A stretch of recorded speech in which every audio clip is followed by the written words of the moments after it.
Nimekaa nimepiga hesabu, nikawaza ulimwengu, nikagundua binadamu ni kama tikiti maji, rangi njenda ni chungu. Ueleweki, unafiki umewaja kama mchanga wa pwani. Wanakupa sifa hewa, mbele yako wanajifanya mashetani. Wanakuita bosi, wakilie kitajiri wa mtaani.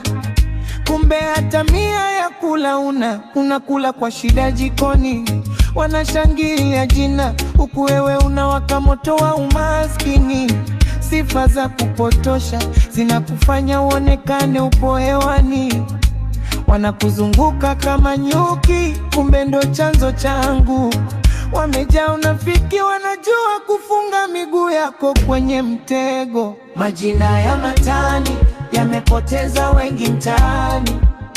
Wanakuita daktari, kumbe we ni mchawi moto za watu. Wanakuita mkuu, wakati mifuko yako haina hata zaka. Wanakuita mzazi, wakati una kizazi chochote cha kuwapa. Binadamu mnafiki, roho zao nyeusi kama lami. Ukiwa na shida wanakusifu mbele na nyuma, wanakuchoma visu. Je, ndio maana naitwa Simba? Wengine wanasema jeshi, wengine chui wa masika. Hivi maana yake ni nini? Ni heshima au ni kashfa za kinafiki?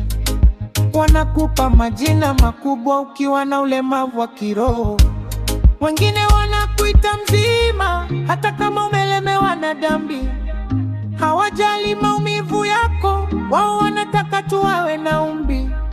Binadamu wanajua kusifia, wanajua kupamba gari bovu ili wakuendesha dishimoni, kisha wanakucheka kwa bovu. Urafiki umefika mwisho, nimejifunza kwa gharama.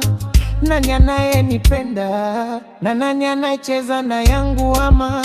Sifa hizi ni sumu, zimejaa unafiki wa kila kona. Kila jina walilonipa ni mzigo ninaopaswa kwa nguvu za Bwana. Nimesema nimejua siri ya ulimwengu. Mtu asikuite bosi wa umaskini wako. Mtu asikuite jeshi kwa udhaifu wako. Linda nafsi yako, maana wengi ni wanafiki. Wanataka kukuona chini, huku wakikupigia makofi ya kinafiki.